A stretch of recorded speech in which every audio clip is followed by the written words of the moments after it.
Boa tarde, é um prazer estar aqui com vocês, com o professor Caio Sprenadel de Macedo, professor Irineu Francisco Barreto Júnior, né, para a gente falar mais um episódio do nosso podcast sobre inteligência artificial na sociedade da informação, no nosso mestrado em Direito da Sociedade da Informação. Hoje nós vamos ouvir um pouco o professor Caio falar sobre o direito à revisão das decisões automatizadas de reconhecimento facial e o princípio antropocêntrico. Professor? Obrigado pela oportunidade, professor Ricardo Waldman. Eu quero lembrar que esse podcast surgiu decorrente de um seminário que o mestrado em Direito promoveu no final do ano passado, e esse conteúdo vem gerando bons frutos para nós e ele está gravado no canal YouTube. Isso é importante porque naquela oportunidade nós fizemos um debate amplo com 6 docentes do mestrado em Direito da Sociedade da Informação, cada qual fez uma palestra e uma exposição envolvendo os elementos de inteligência artificial. Esse elemento é natural para nós do mestrado em Direito da Sociedade da Informação e decorre de uma própria evolução tecnológica das tecnologias digitais.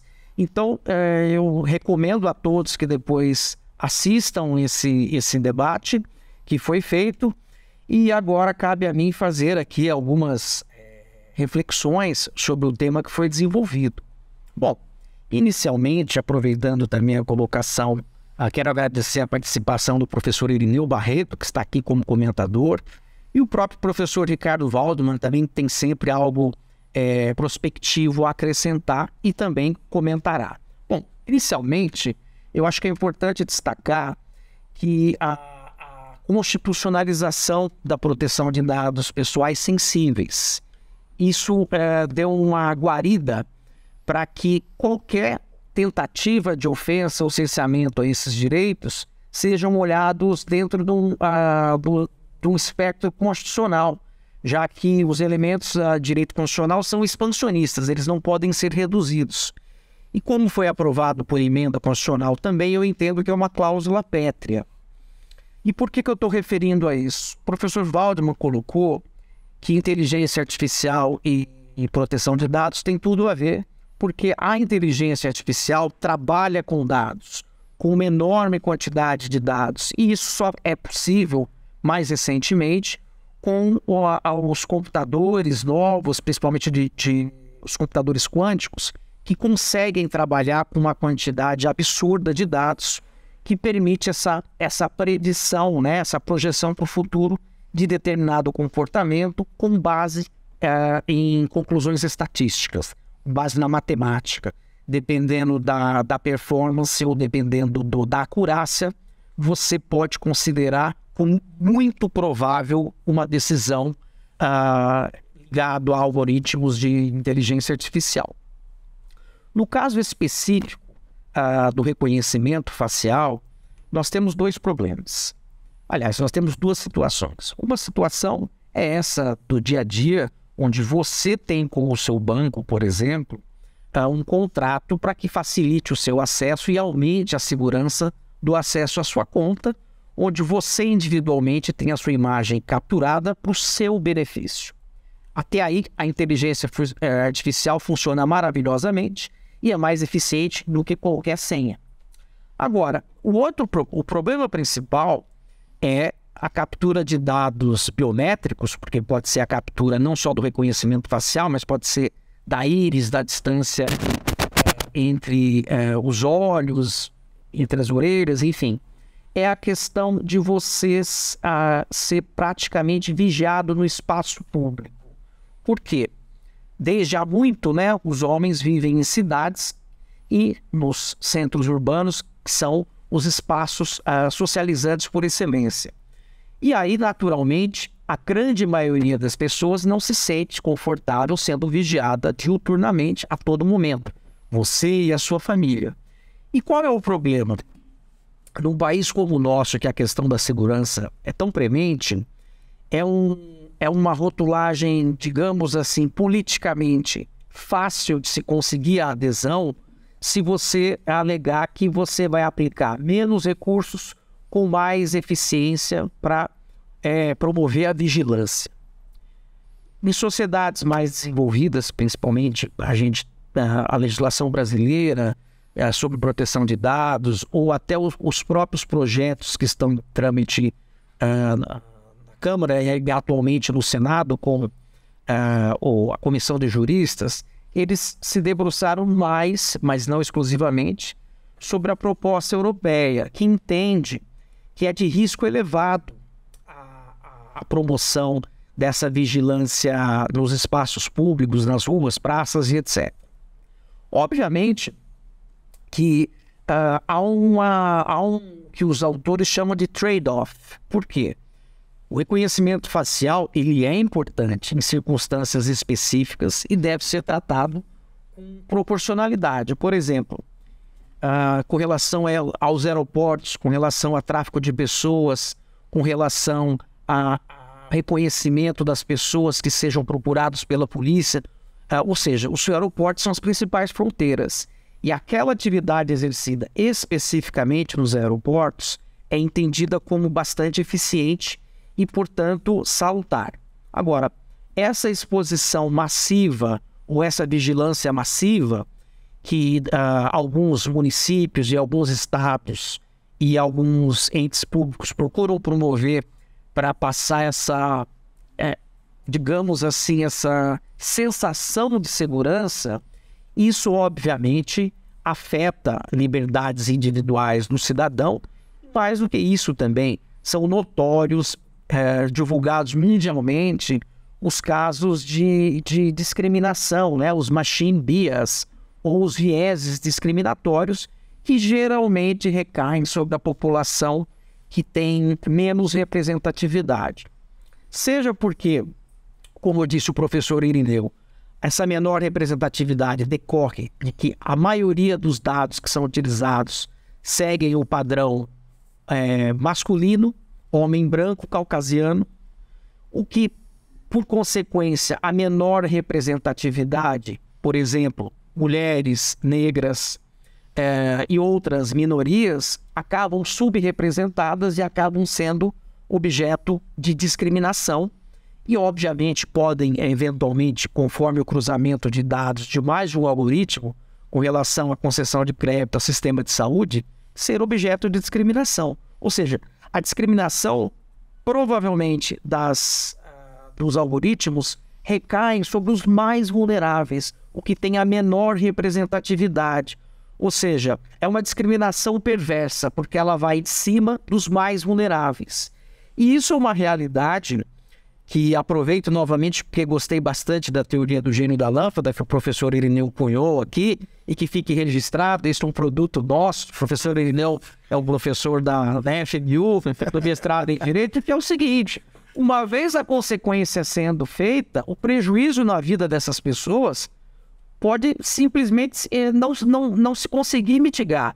Então, o cuidado, a precaução, a questão de você estabelecer medidas de acompanhamento, de accountability com relação aos algoritmos e seu funcionamento, precisam ser feitos, e agora aproveito uma ponte com o professor Waldman, durante todo o ciclo de vida do algoritmo, que esse é um princípio de direito ambiental que o professor Waldman costuma trabalhar.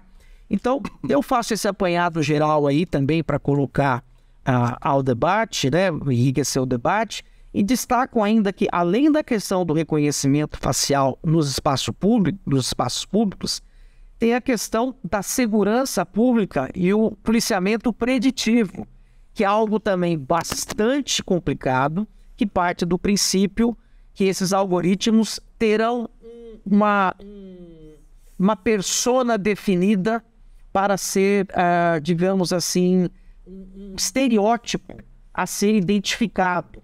E como nós sabemos, né, a criminalidade em países como o nosso, assim, já existe um estereótipo para os principais crimes e essa população também é discriminada. Então, essa é a minha exposição inicial aqui. Queria ter abordado mais coisas, mas eu estou aqui aberto aos comentários dos colegas. Obrigado pela oportunidade. Obrigado, professor Caio. Agradeço demais a sua exposição. Lembrando aqui também que o professor Caio é nosso diretor de pesquisa e pós-graduação da FMU, falhei na hora de apresentar, mas, né, não deixo agora de, né, reconhecer que tem realizado um trabalho bastante importante para o nosso programa do mestrado em Direito da Cidade da Informação. Mas eu gostaria agora de ouvir os questionamentos do professor Irineu, nosso decano do programa, a respeito da fala do professor Caio. Sr. Ricardo, muito obrigado pela oportunidade de participar dessa conversa, de comentar o discurso, a apresentação do professor Caio. Professor Caio, parabéns pela brilhante apresentação introdutória. Sabe, professor Caio, nós que estudamos esse campo do direito na sociedade da informação, o tempo todo duelamos contra o senso comum. Nos batemos contra o senso comum.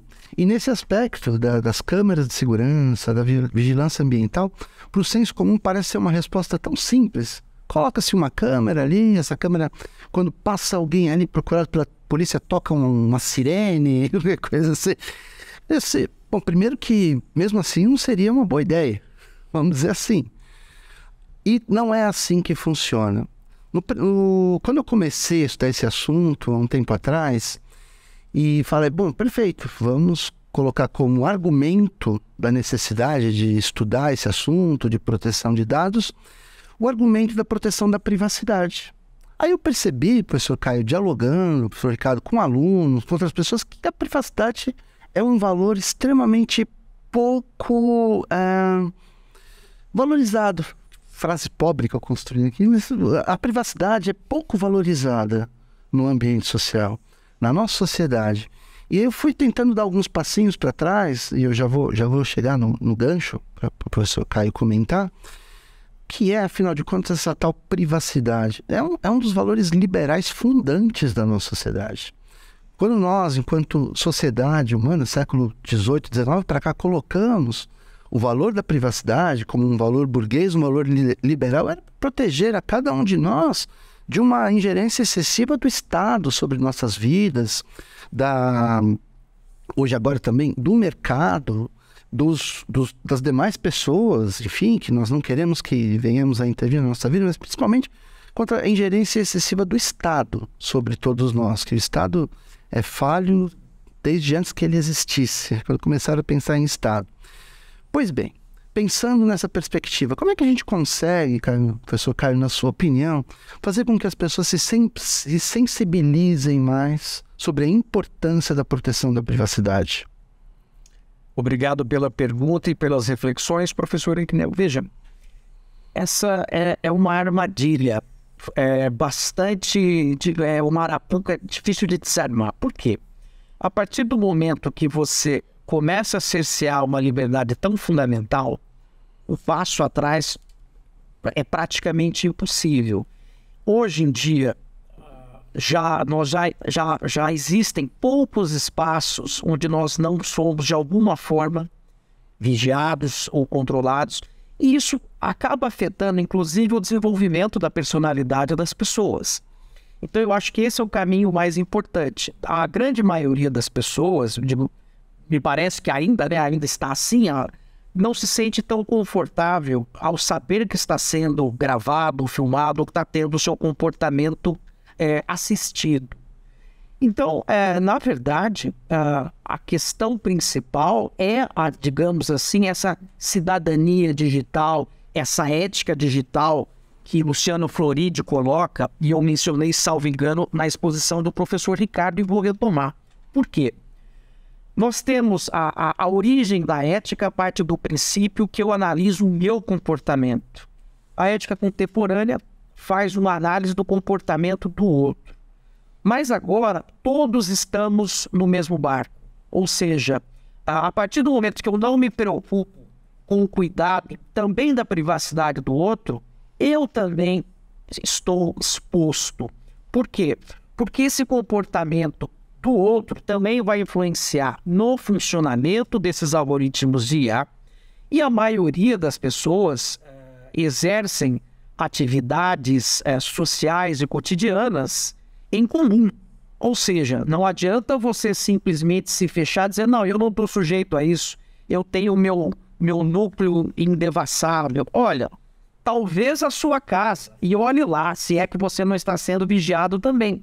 Então é necessário um reconhecimento, ou digamos assim, uma revalorização da privacidade enquanto valor fundamental da sociedade contemporânea, da pessoa poder se sentir, digamos assim, desarmada no ambiente público, poder estar com os seus entes queridos, poder viver a sua personalidade, a sua opção sexual, a sua opção política de uma forma livre, sem estar sujeito a qualquer admoestação posterior crítica. Por quê? Porque a partir do momento que você é gravado e filmado, provavelmente num outro contexto ou numa outra situação, você pode vir a ser questionado indevidamente, ilegalmente e inconstitucionalmente, já que, como eu disse no começo, os direitos e garantias fundamentais da Constituição, eles são expansivos, eles não visam que você perca direitos, digamos assim, numa linguagem. Então, mesmo dentro desse conceito de trade-off, de compensações, é óbvio que neste campo da segurança pública e da persecução penal, a utilização desses algoritmos ela é mais tênue e a vigilância da sociedade. E agora eu digo a vigilância com relação a estar atento para que não soframos restrição de direitos que venham nos prejudicar. E o principal e o fundamental é que preserve a qualidade de vida das pessoas. Toda tecnologia e o desenvolvimento da sociedade, na minha concepção, deve visar a melhora da qualidade de vida da sociedade. Obrigado. Obrigado, professor Caio, professor Irineu, pela provocação que levou a tantas reflexões interessantes do professor Caio.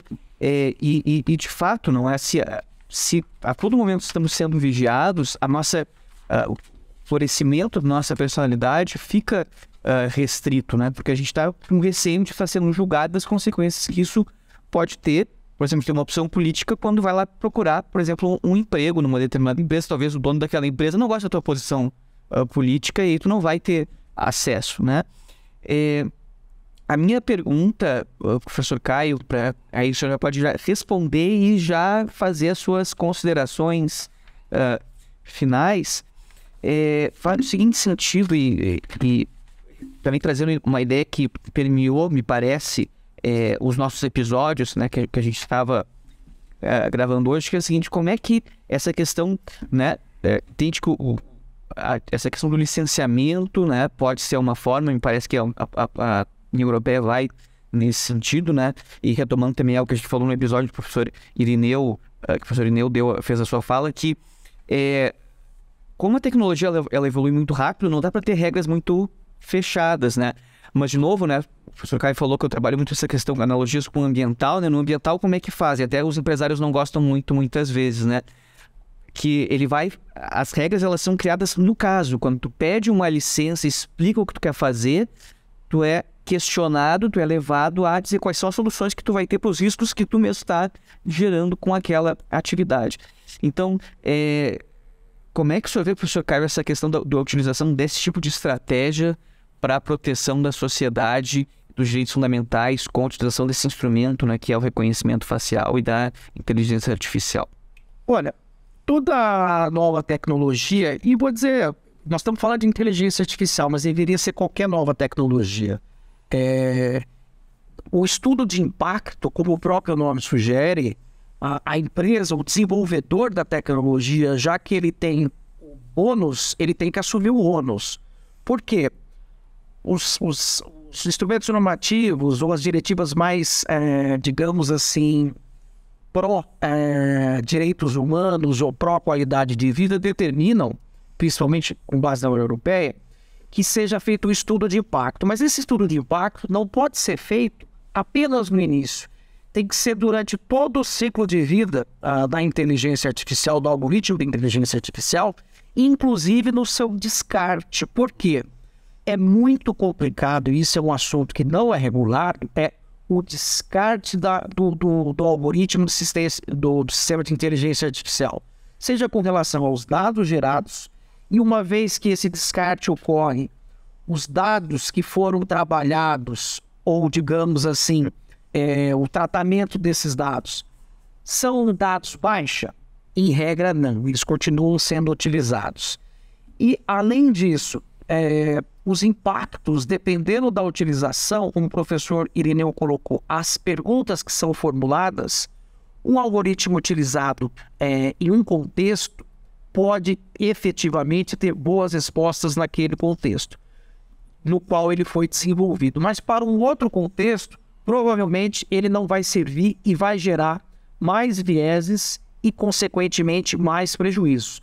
Por isso que a União Europeia já utiliza o critério, digamos assim, de precificação de danos ao estabelecer níveis de risco. Ao você estabelecer níveis de risco, você parte do pressuposto de que provavelmente danos serão gerados, o que é importante, da mesma forma que é na área ambiental, e que, portanto, essas empresas ou os responsáveis, de alguma forma, têm que ser responsabilizados. Eu agradeço a oportunidade, desculpa me alongar aqui, mas é que realmente é um tema apaixonante. Agradeço a possibilidade de participação. Quero agradecer a presença do professor Irineu Barreto, o professor Ricardo Waldman, coordenador do nosso mestrado, e a todos aqui que nos ajudaram, nos auxiliaram aqui da FMU, da equipe técnica, e que nos concedem esse espaço para a gente expor as nossas pesquisas, as nossas ideias e as nossas conclusões. Muito obrigado a todos. Muito obrigado, professor Caio, professor Irineu, e obrigado pela nossa assistência. Espero que tenham bastante proveito, bastante aprendizado com o nosso podcast.